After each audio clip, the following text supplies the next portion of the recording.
Sports Timeout Podcast with CJ Perry, Tony Karanko, Tristen Howe, and your host, Wes Underwood. Oi!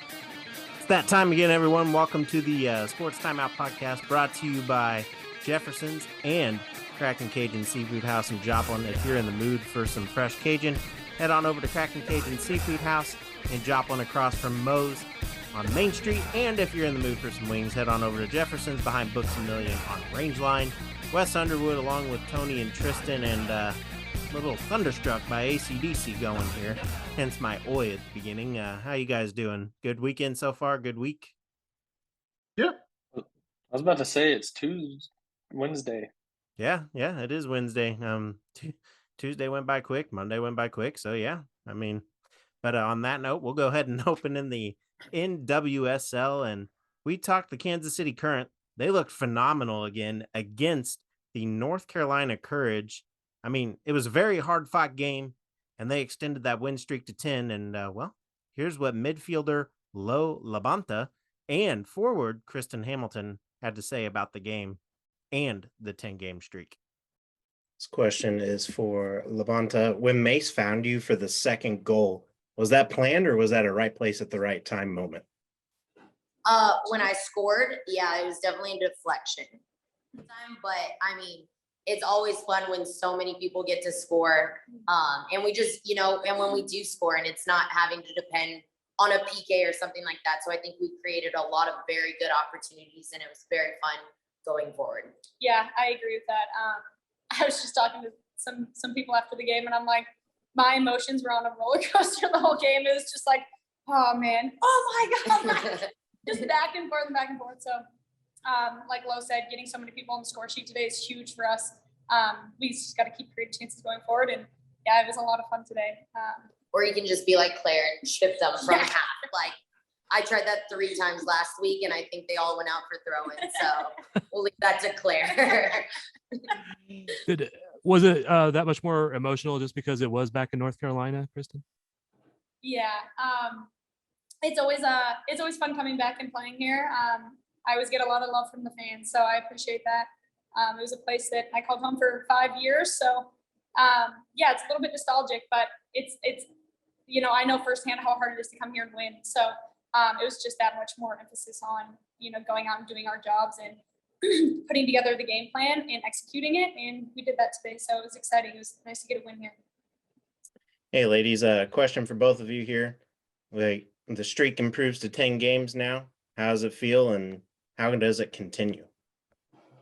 I mean, I think what Lo kind of just touched on, Matt always has this saying. I'm going to quote Matt Potter here. How does it go again? Do not accept in victory what we would not accept in defeat. And so that, I think we can carry that with us. Like Lo said, we let in 3 goals. So how do we clean that up? How do we not let teams score on us? And then just keep improving from game to game, learning from this. We have a lot we can learn throughout this 10-game streak that we've been on. And the tides can turn any second. Everyone's seen how the NWSL goes. So for us, it feels good at the moment. But it's about focusing on the next game and learning from this one. Yeah, and I think that streak definitely almost puts another target on our back. Even though we're shooting each week, and at the end of the week, we have a game, we want to do the best we can, get those 3 points. But everybody else reminds us about the streak. We never talk about it as players or as a team. So it is a good accomplishment, but I think each week we just focus on that game at the end of the week, and we need to get those 3 points because at the end of the day, we want to get the shield and we want to keep going up and playoffs and all that. So that's our main focus. All right.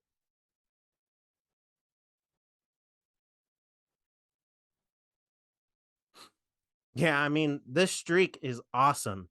And what's even more awesome is that they're trying to break the 10,000 fan mark against Angel City FC this Friday. So if you can, get out there and support them. Do what you can to get up there. Yes, Tony? I've said it a few episodes ago, and I'll say it again. I would love to see, women's sports be more successful, but ultimately we need women to hop on the bandwagon a little bit so that, they can, get the support that they need, because Indeed. men's sports is supported by men, and we got to do the same thing for women. Women have to support sports as well. So I love to see them both succeed, both get paid what they deserve for their skills, and I think that would be very beneficial for all of us. And not to mention, I believe they're giving away one of the Kansas City Current scarves this weekend. So not only are they great during the cold, but you can hang them up on your wall as a memorabilia, or you can wave it around at the stadium and get crazy, which is probably what they want you to do while you're there. So go support them. Get up there this weekend.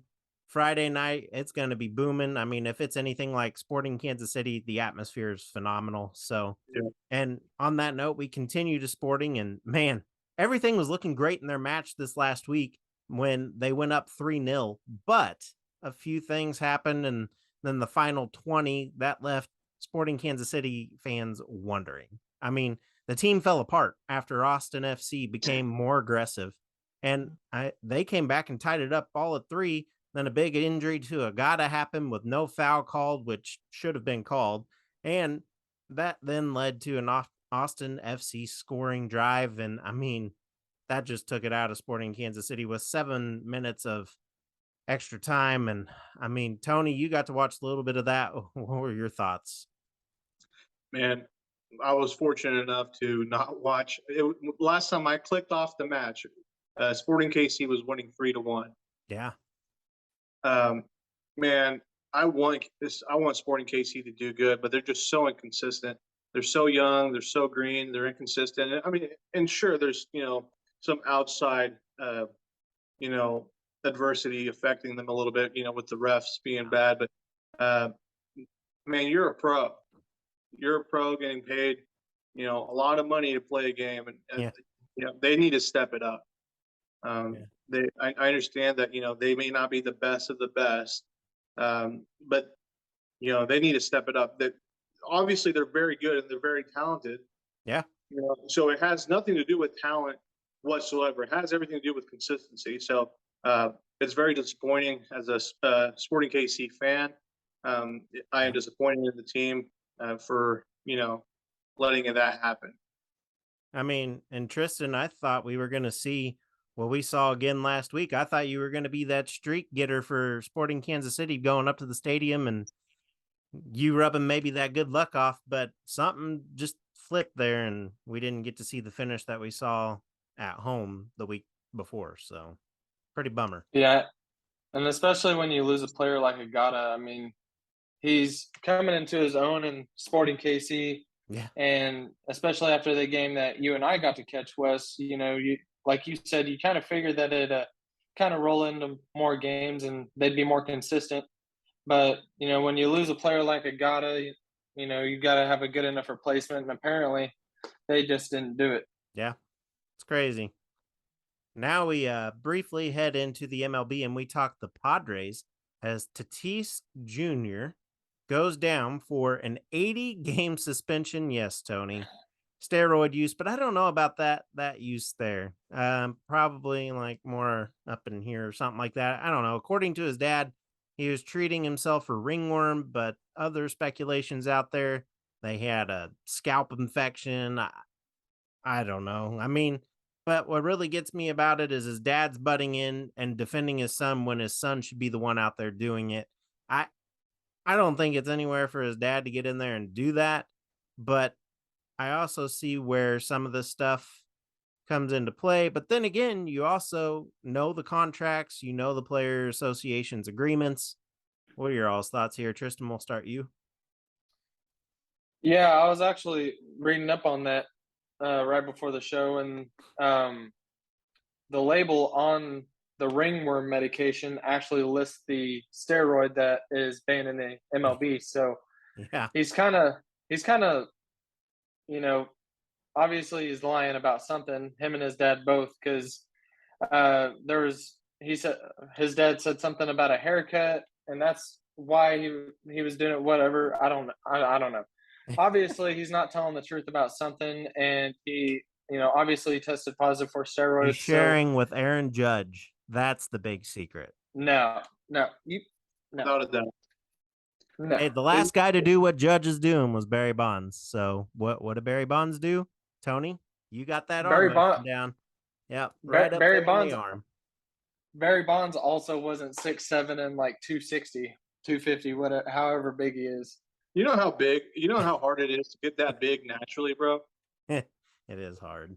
It is very, very hard. I'm not saying he can't be a freak of an athlete, but there's a lot of people that are 260 in the NFL that don't look like Aaron Judge. Shohei Ohtani's doing the same thing essentially, but he's pitching on top of it, and he's not that big. Just saying. Shohei Ohtani is a man amongst boys, okay? What I do think, I don't think, man, I hate that, baseball is one of those sports. There's not very much contact whatsoever between other players. You're not watching any Royals games. No, I mean, I want to see Superman hit, 600-foot home run. That would make the game so much more interesting. The 90s would have been your time to watch it, man. You've told me that before, and I wish it was still like that. Yeah. They're not hurting anybody else but themselves. They understand this, the potential side effects that come with it. Yep. Regardless of the situation with Tatis, maybe he did do it, maybe he didn't, whatever. Let them figure it out. I understand they need to follow the rules, but I think the rules are dumb. On that one, yeah. I mean, if it wasn't for Bonds, McGuire, Sosa, those guys, I mean, that sport wouldn't have excelled. So, I mean, I'm for some of the banned substances, obviously, but the ones that are going to hurt you ultimately, I mean, if it's an antibiotic, steroid, or whatever they call it, go for it. Do it. It helps your body. And obviously he's going to tell his trainers and staff because there's no way out of testing negative for it. So, but anyway, Tristen. Yeah. I don't know. I don't know. I mean, even players like A-Rod that have came out and, said that they've, in fact did steroids at a certain point in their career. Yeah. I mean, they still put on one hell of a show and also made the MLB a whole lot of money. So I don't understand really what the David Ortiz, and he's a Hall of Famer. Yeah. Just saying. Yeah. Don't know how it happened, but he was one of the guys on that list. Don't know. Right. I mean, some of the greatest names in baseball have taken steroids, so I don't necessarily see what the point is in, banning them for 80 games or a whole season or whatever for just taking steroids. I mean, they're made to hit a ball, or they play to hit a ball, so. They're not hitting each other. Personally, the only sports that I feel like it should be banned in is sports where there is full-on contact between one another. Exactly. Like football, like soccer, boxing. Maybe not even soccer because there's not a whole. Yeah, they do too much flopping for that. But I would say, I'd say football and martial arts. Yeah, for sure. Anything else? Boxing requires contact. All right, and moving on, as much as I want to continue on that, we head into the NCAA and we get to talk the top 25 finally. And the official list is out. And, I'm going to give the top 10 as follows from 10 to 1. 10, Baylor. 9, Oklahoma. 8, Boomer. Michigan. 7, Utah. The Utes are in there. We'll see. Texas A&M, number 6. Notre Dame, number 5. Clemson, number 4. Georgia, number 3. Ohio State, number 2, respectfully. And Bama, number 1, obviously. I mean, we talked about it last week. We knew it was going to happen. But top 2 surprises. Let's do that. Tony and then Tristen. Top 2 surprises in there. Baylor and Oklahoma, for sure. Okay. You're just a hater. No. Why Oklahoma? I get Baylor. Why Oklahoma? I mean, they lost pretty much their whole squad. I mean, they lost their coach. They're bringing in another coach that, sure, he's fine, but, untested in the SEC, really. And then, who are they going to have? Well, it's the Big 12. Well, they're going to go. Yeah, they'll go to the SEC, but. Yeah, you're right. Big 12. But I'm just saying, an untested coach, an untested squad. So they lost half their squad. Are you kidding me? Are you kidding me? Not kidding me. You guys lost your guys' good quarterback. he's no longer with you guys. He's at USC with O'Reilly. So if you don't have the guy who made your program somewhat respectable no more, I just don't see you guys being in the top 25 with respect. I mean, I agree too. I mean, the head coach of OU literally came from Clemson as the defensive coordinator that's beaten Bama. Once, maybe twice, I can't remember necessarily, but he's beaten Bama in the national title game. So, I mean, he didn't Tony, beat Bama. not only is he the Folks, we have our first argument on the show. Defense wins championships. Defense wins championships, and Clemson has done it before under Brent Venables. So for you to say that, that's just blasphemous. I mean, Oklahoma has a great head coach in Brent Venables that has also coached there before under Bob Stoops. And he knows how to win championships, and he knows how to build awesome defenses. So, and that's two things that OU has lacked in the last 20-ish years. They've lacked defense. They're lack on offense. That's fine. All right. You're two, Tristan. You're two. You got your fight in. Who are your two? All right, my two is not Oklahoma or Baylor because they're both very good teams. All right, let's go Michigan and I'll say Utah. Michigan mostly because I feel like Harbaugh Michigan never does anything. Yeah, I know. Exactly, especially when it comes to later in the season, Michigan seems to flop. I'm sure me and Tony can probably both agree on that one. Michigan's just I'd say it feels like OU. Michigan's just not very good in later the season, and the bigger the competition that they face, the more they decide to choke in the second half. Utah, I think Utah would be decent if the likes of Alabama, Clemson, Ohio State, Georgia, Oklahoma were not in the top 10 with them. So either way, that's who Utah's going to have to face if they end up having a good season. And they're not going to fare very well, I don't think. But, trade Utah with Cincinnati, then I'm okay with it. Michigan's top 10, but they're not number 8. I think Cincinnati is a sleeper team that deserved to be in the top 10 and is not. I think they really fumbled it for the preseason polls. So, I mean, let's see when week one rolls around and see how the top 25 shapes up after that. At least they're in the top 25. I am happy with that. So say what? I'm going to say this now. KU beats OU this year. No, you're crazy. Be interesting. It's a possibility. It happened last year. You're just lucky KU sucks. And we move on to the NFL, and we're going to go ahead and talk Tampa Bay Buccaneers. And as they sign former defensive star for the Raiders, Carl Nassib. And, I mean, he's also a former Buccaneer as well, as he played there in 2018 to 19. But a lot happening for him this last season and becoming openly gay in the NFL, which is hard to do. I mean, that adds a lot. But my question here is, does he become a distraction for the Buccaneers, or do you think he can play it out, Tony? Man, no, I don't think so. I think he'll do fine. I think he being at Tampa will be a good thing for him. As much as I hate to say it, I think the Raiders are a very toxic team. Yeah.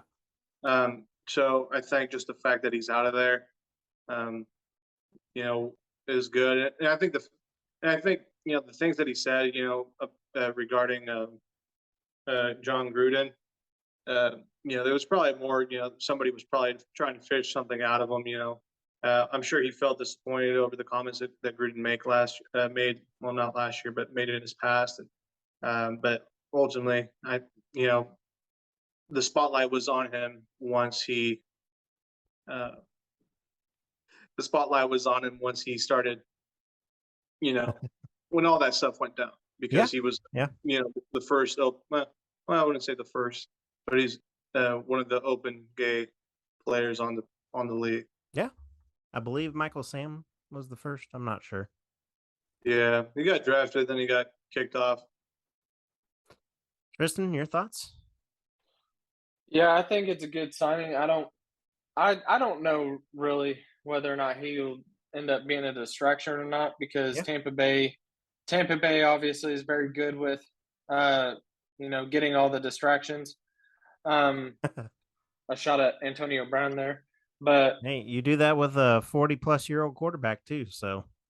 yeah, I mean, I really don't know. I think it's a good signing for Tampa Bay for him as a player, but Yeah. whatever personal stuff he might have going on or something, or something ends up happening, you just never know. So I'm on the fence about that one. Okay. Yeah. As are a lot of people, so And lastly, a big distraction. We continue in the NFL and talk Titans. Bud Dupree, as he pleads guilty to the lesser assault charges and gets probation. Now, wait a minute. The guy walks back into a store after already having a verbal altercation, grabs a man and his phone, and has a physical altercation with him after going back in. I mean, look, Kareem Hunt assaulted a woman, kicked off the team. Ray Rice beat a woman off the team, essentially out of the NFL. Adrian Peterson beat his son off the team. And then in January of this year, the Chiefs released Damon Arnett after his assault on someone in Las Vegas. So, I mean, and he was released, like I just said. So, I mean, all this being said, thing is, okay, if, he says that he did it, but he admitted it, turned himself in, and he should be out of a job until his probation is up. I think he should serve his probation and not be allowed to play. Now, that may happen, but as of right now, he's still in there, and they just did an evaluation on ESPN on him yesterday saying that he could be a player to pick up in fantasy football. So, I don't know. I mean, you got the Brittany Griner stuff going on. She gets 9 years for what she did, and that's definitely lesser of this. So, what are your thoughts here, Tony?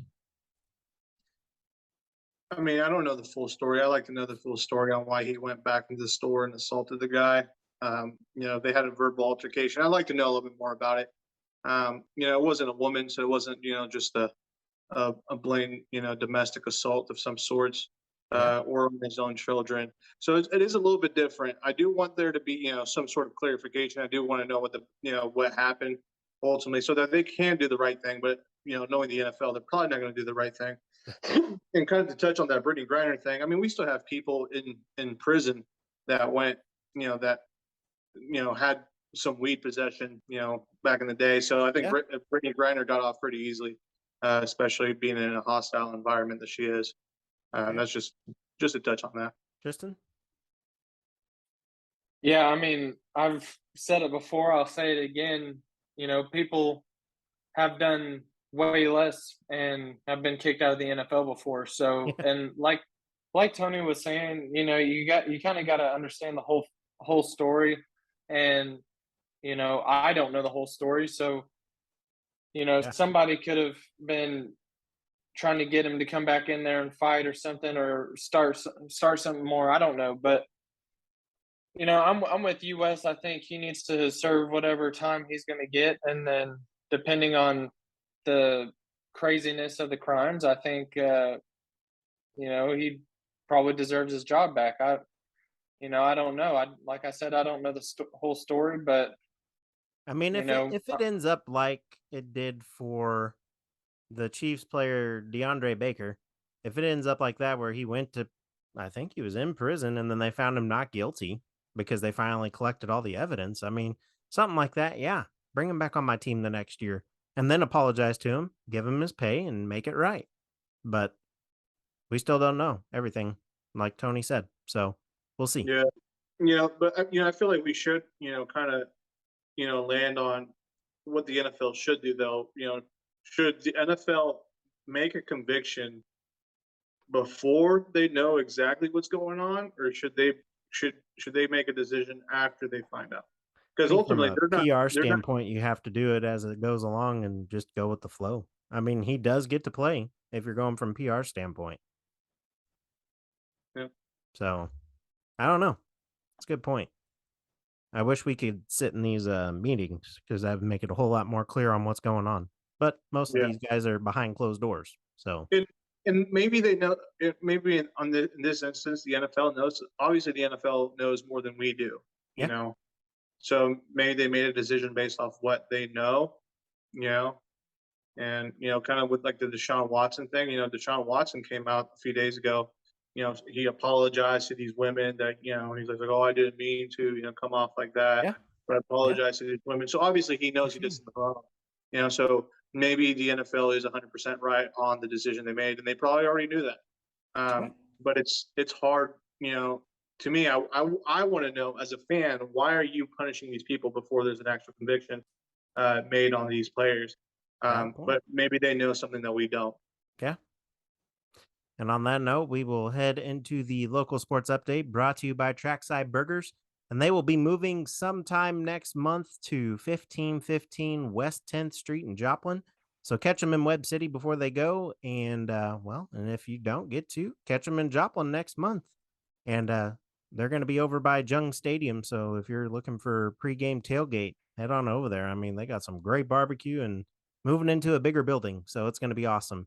And next week, high school fall sports begins, soccer begins, football begins, and softball.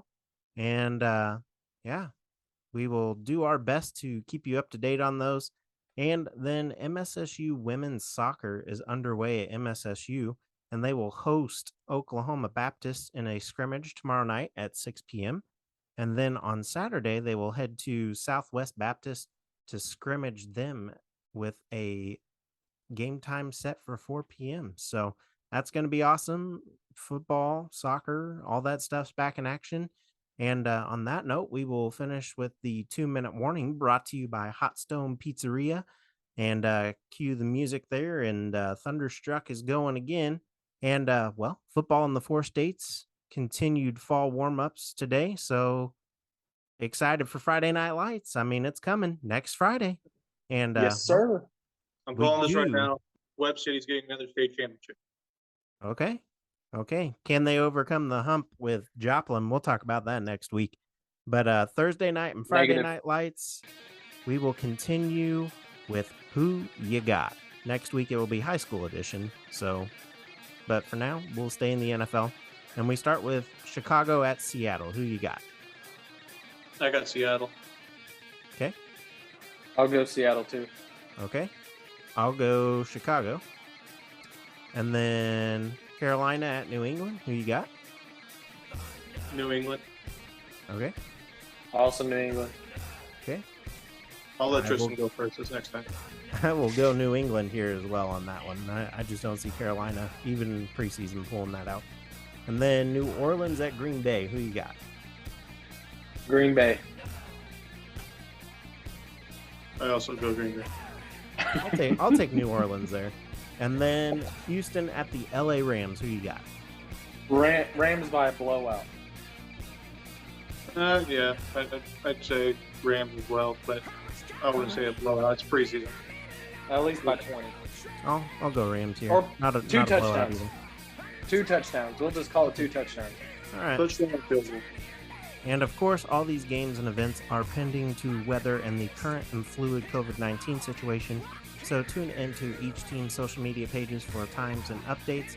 Well, the music is here, and so is the end of another episode. For Tony, Tristan, CJ, and myself, have a great and safe rest of your week. Make sure to join into our contest and nominate your teacher to win one of 2 Jefferson's $20 gift cards, a Trackside Burgers barbecue $15 gift card, or a chance at one of the 2 large pizzas from Blackstone Pizzeria. And this is all part of our back to school giveaway for teachers.